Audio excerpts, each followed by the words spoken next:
darkness be lifted, that their hearts be made whole. When Mary's babe smiled, he conveyed truth and grace. That their darkness be lifted, that their hearts be made whole. When Mary's babe smiled, he conveyed truth and grace.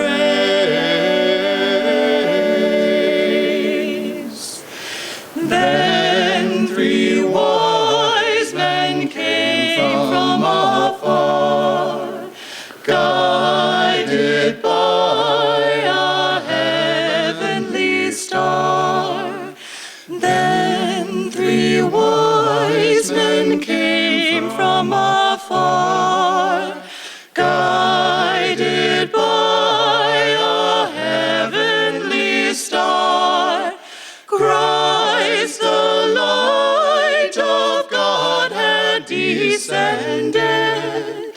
Christ, the light of God, had come. That receiving him, all might be saved, all might be saved. 3 wise men came, guided by a star, to do honor and welcome the Christ born on earth. 3 wise men came, guided by a star, to do honor and welcome the Christ born on earth. Welcome to all of you. Thank you for joining us. I'd like to read from Rays of the One Light. This is the chapter called Living in the Presence of God that Swami Ananda wrote. Truth is one and eternal. Realize oneness with it in your deathless self within. The following commentary is based on the teachings of Paramahansa Yogananda. In the Gospel of St. Matthew, chapter 25, we read of a king, capitalized for the references to God, who welcomes certain devotees to the divine consciousness, saying, I was hungered, and you gave me meat. I was thirsty, and you gave me drink. I was a stranger, and you took me in. Naked, and you clothed me. I was sick, and you visited me. I was in prison, and you came unto me. The elect asked him when it was they had served him in these ways, and the king answered, Verily I say unto you, inasmuch as ye have done it unto one of the least of these, my brethren, ye have done it unto me. To see God as residing in every human being, as indeed he does, is to open oneself to limitless opportunities for serving him. Paramahansa Yogananda, in Autobiography of a Yogi, described a saint who lived in this consciousness as, quote, the greatest man of humility I ever knew. He described a seemingly chance encounter with this saint. Another day found me walking alone near the Howrah Railroad station. I stood for a moment by a temple, silently criticizing a small group of men with drum and cymbals who were violently reciting a chant. How undevotionally they used the Lord's divine name in mechanical repetition, I reflected. My gaze was astonished by the rapid approach of Master Mahashai. Sir, how come you here? The saint, ignoring my question, answered my thought. Isn't it true, little sir, that the beloved's name sounds sweet from all lips, ignorant and wise? He passed his arm around me affectionately.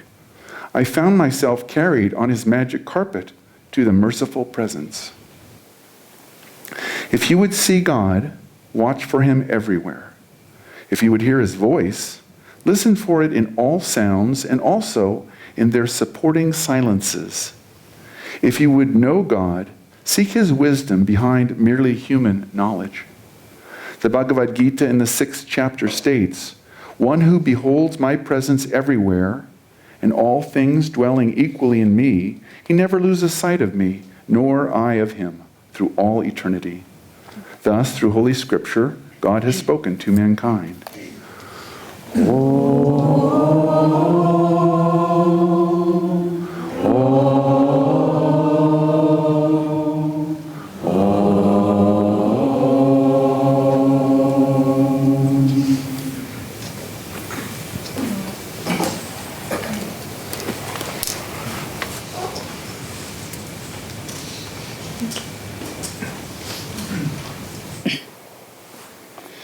I'd like to begin with a reading from Yogananda's Whispers from Eternity.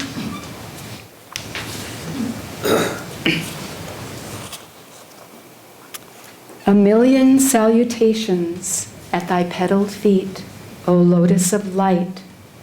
I pour out my heart's love before thee. I pour out my whole being. I offer all the fragrant musk of my soul at thy feet of omnipresence. O precious, blessed one, pipe the song of thy bliss in the dark bower of my heart. I am thy very own. Ever shall I be thy own. I will laugh at all dangers, for thy protecting love fills the golden chalice of my constant remembrance of thee. I cast every earthly passion and pleasure into thy sacrificial fire as an oblation of my devotion to thee. In thy blessed light, I will illuminate all shadows and expose as illusory my imaginary fears. In thy radiant light, I will remain awake forever, entranced by thy thrilling, omnipresent, bliss smile through all eternity. May thy love shine forever on the sanctuary of my devotion, and may I be able to awaken thy love in all hearts. Oh, make my soul thy temple, make my heart thine altar, and make thy love my home.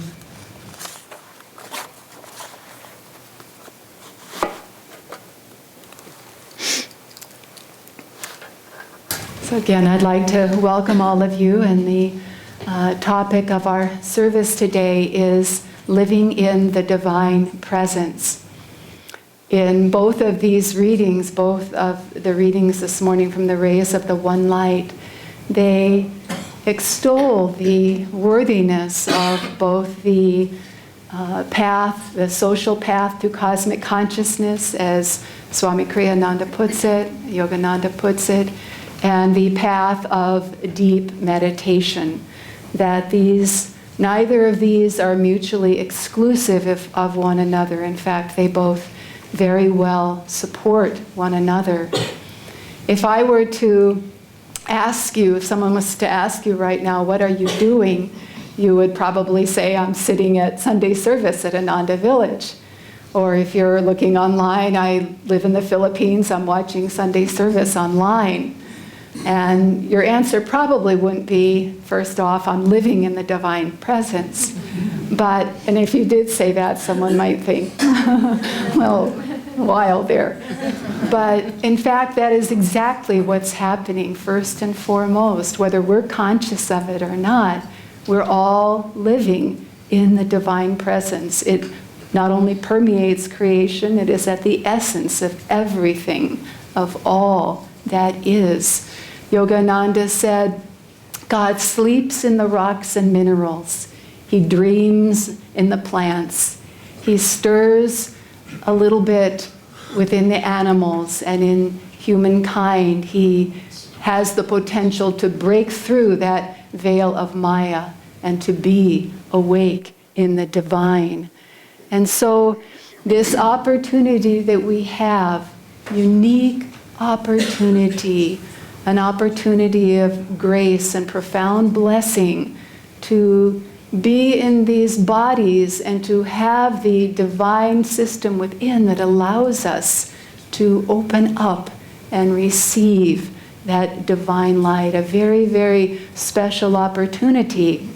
And what's really at question here is whether we are aware of it, whether we are awake in it. The readings, both passages, what is really at the core is living in an expanded state of consciousness. Doesn't matter how we get to that, whether through service or meditation, whatever we do, but that we get to that state of expanded consciousness, because it's in that expanded state that we are experiencing that divine reality. We are living that divine reality.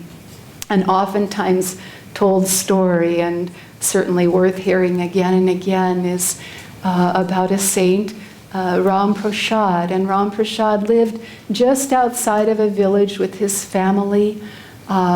He was out in the day working on the land, as he oftentimes was, and he was singing, as he always did, to the Divine Mother. And so this was what was going on, and a little girl came up behind him, and he kept busily working and said, "Who are you singing to?" And he said, "I'm singing to the Divine Mother. I'm calling to her to come." And the little girl said, "Well, why doesn't she come? Where is she?" And Ram Prasad answered, "Oh, she's very naughty. I sing and I sing and I sing, and she doesn't come." And the little girl giggles and runs off. And Ram Prasad keeps busy with his work, and at the end of the day, he goes home.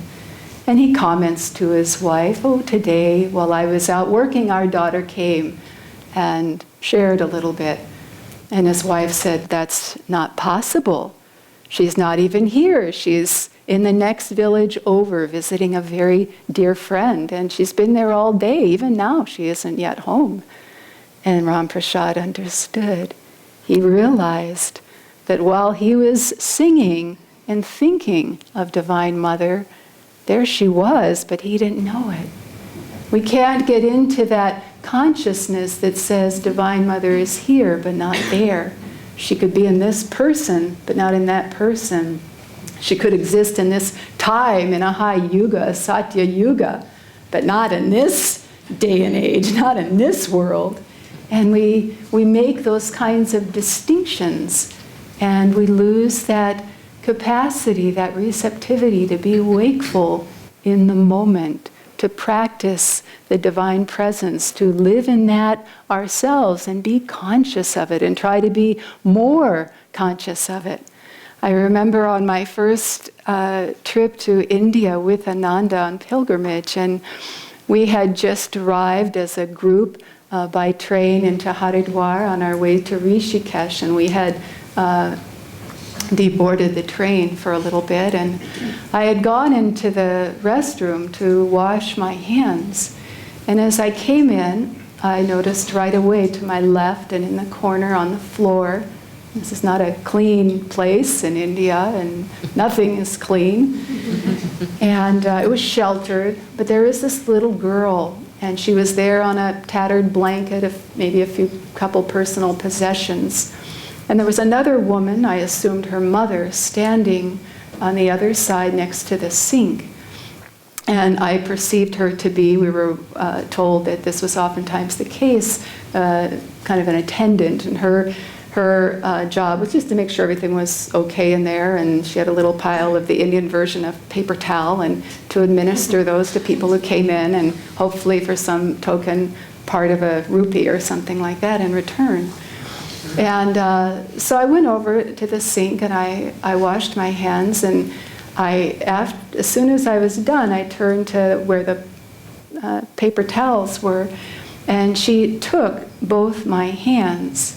Now you have to think about this a minute, because people who have the livelihood of having the position that she did and being kind of an attendant and in the bathroom. I mean, this was their home, mind you. What I perceived as this was their reality. This is where they lived. It was sheltered. They had no other existence. They were the poorest of the poor, as the saying goes. And, so here she is, someone who's of as India culture perceives it, of the lowest caste, and she's taking my hands. Now, I didn't have a problem with that, but you can see that, I mean, the courage she must have had to put forth, the presence, to be able to feel for her the rightness of that situation. And she took both my hands, and she took one of the towels, and she just very gently, looking at me, started to just pat my hand dry and turn it over and pat the other side. And then she took the other hand and very just slowly, deliberately patted it dry, turned it over, and dried the other side. I just melted on the spot. I couldn't believe this exchange. It was Divine Mother bringing me into the present moment. You know, we'd go to India and some holy place, and we anticipate and look for and hope for this great spiritual experience at some temple or with some saint or some holy place that's outwardly recognized as such. And I was just in the restroom and with this person I didn't know, and just feeling that energy through her at wakefulness of the divine presence, and being an instrument for that, being willing to be an instrument for that, and knowing that she could be. It was outside of caste, it was outside of place, it was outside of time. It was just so beautiful. Swamiji, in the early days of Ananda, when it was quite a bit smaller and more or less here at the village, he used to write all his Christmas cards. And it got to be up to about 400 or so, I think, before he decided for a different format. But he enjoyed it very much, and he would write the cards, and he would pray and bless each of the people, he said, as he wrote those cards. And he said that as he was writing them, it just started to build within him this feeling of bliss and joy. So much so, he said, it didn't matter to him whether people responded to the card, particularly liked the card, got the card. I mean, none of that, how many cards he did, I mean, just none of that was relevant, because he was feeling so much of the divine presence in just doing that action in the consciousness of God. And, you know, a number of years ago, just before Swami left, a few years before he passed, he had taken to visiting a few places of the Divine Mother where she had appeared. And one of these was Medjugorje in what is currently Bosnia-Herzegovina in Europe. And he had gone there and actually was able to meet with one of the young women, now much older, who had and is still having visions of the Divine Mother. And he felt to ask, he said to her, you know, I've dedicated my whole life to the Divine Mother. And if you feel to, ask her if there's anything else that she wants me to do in the remaining time I have. And Swamiji was staying on about a day or two. He didn't hear back from the woman, but he felt very clearly in his own heart the words of the Divine Mother, saying to him, "Love me ever more fully in your heart." And this is what it really is about, living in the divine presence, that we try to be awake in the consciousness of God, the consciousness of God flowing through each one of us, so that our actions aren't just something that needs to be done or taken care of outwardly, even if it's something in ceremony or for this season, you know, just all of the decorations that are so beautiful here, the energy, support, the vibration that people have helped to create, but to really take the opportunity, the mindfulness, to be conscious of God's presence, of God's power, of God's energy through you. Swamiji would oftentimes say, as you think of God and His energy will flow through you. Think of God and that divine presence will flow through you. You know, if we have a guest to our home, we want to know what it is they're going to need, what it is they like. I have a very dear friend, a friend of many of ours here at Ananda Village, a very gracious host. And whenever this person is cooking for us, she always runs to her computer, looks it up. Okay, Ananta and Maria, they can eat this, they can't eat that.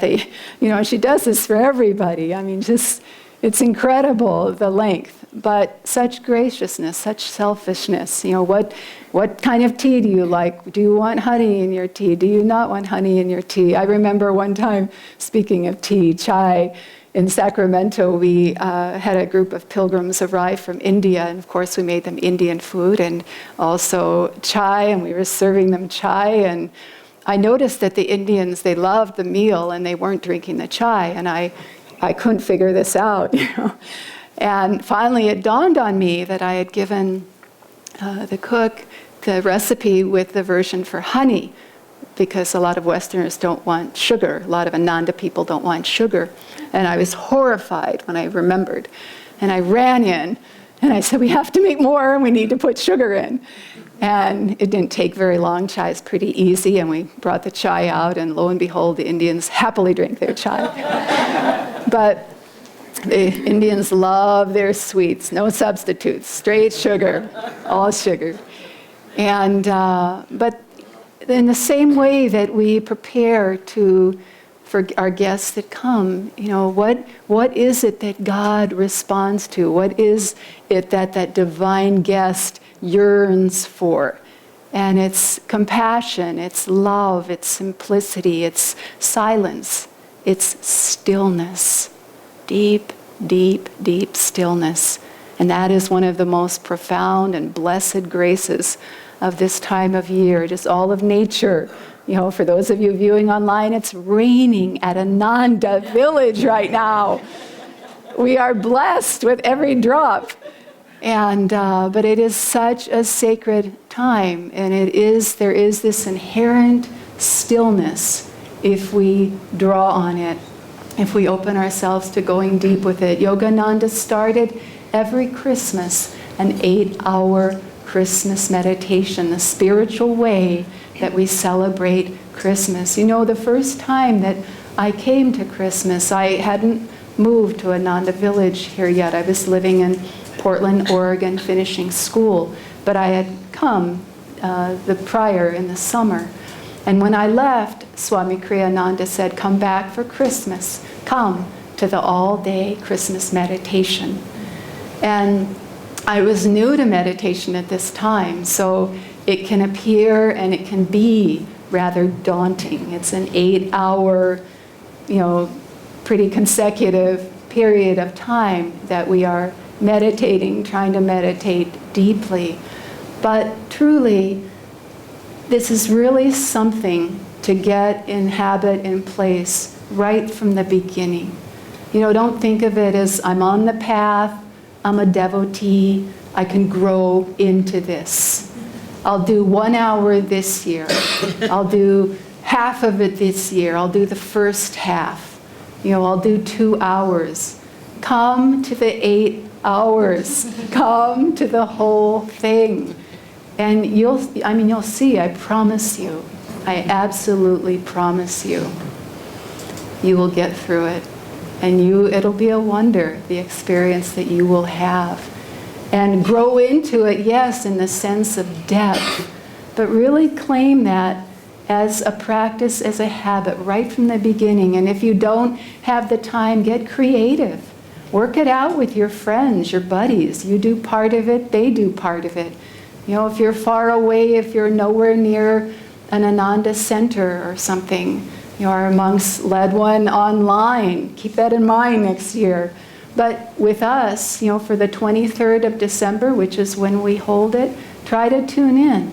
And if it really feels too daunting, if you're not well physically, maybe every hour for 5 minutes, you just tune in on the hour. 5 minutes, 10 minutes, just every hour, and tune in to the depth of that stillness. Invite the divine presence into your life.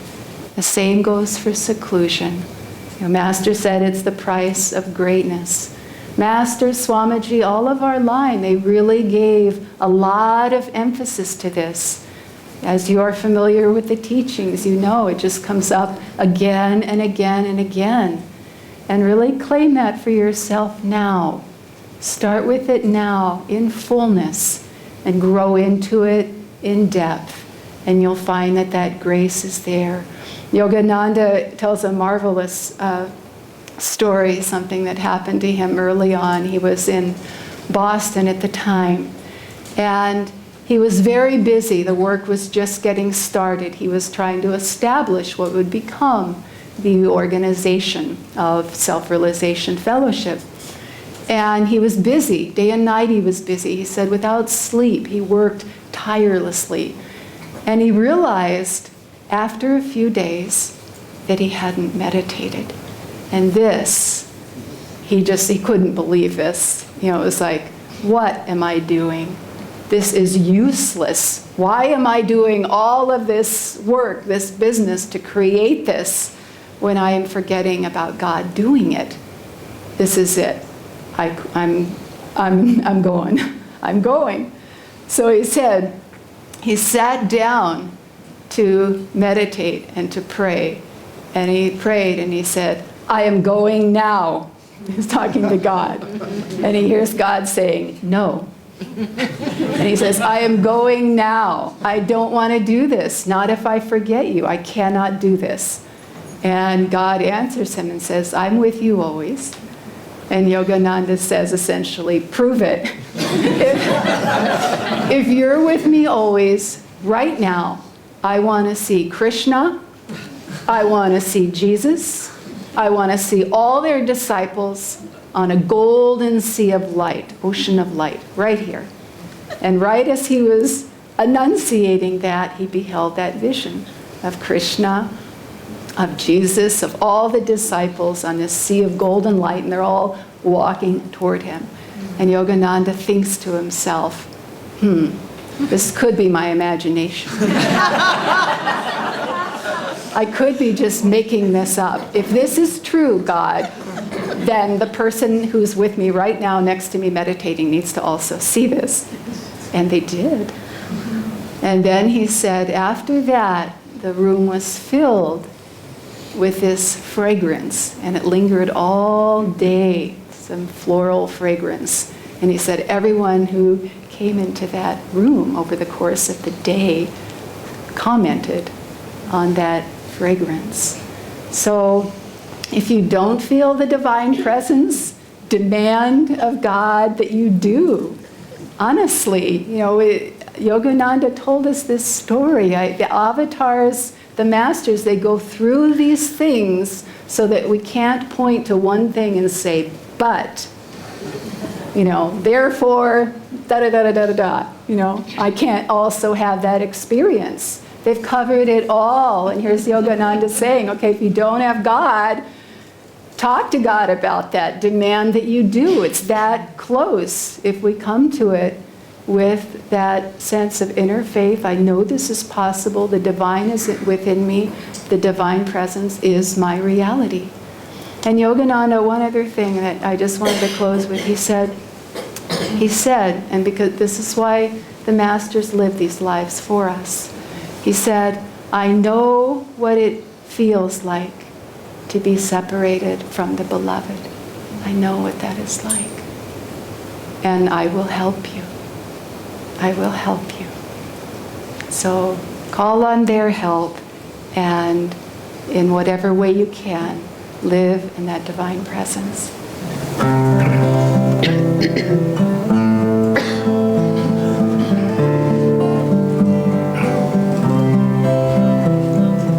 Peace gave us the mountains, peace gave us the sky. Nightly when starlight enfolds us, peace is its lullaby. Amen. Amen.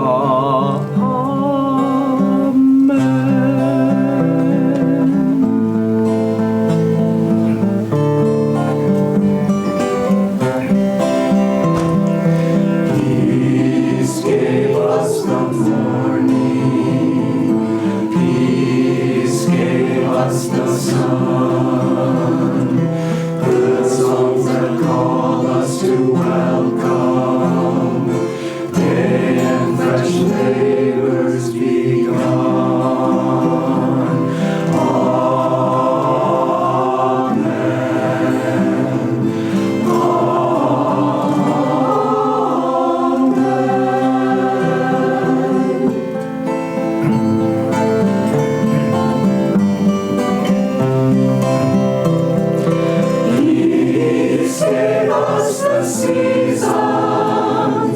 Peace gave us the rain. Cool clouds that gather to bless us. Mist hands that soothe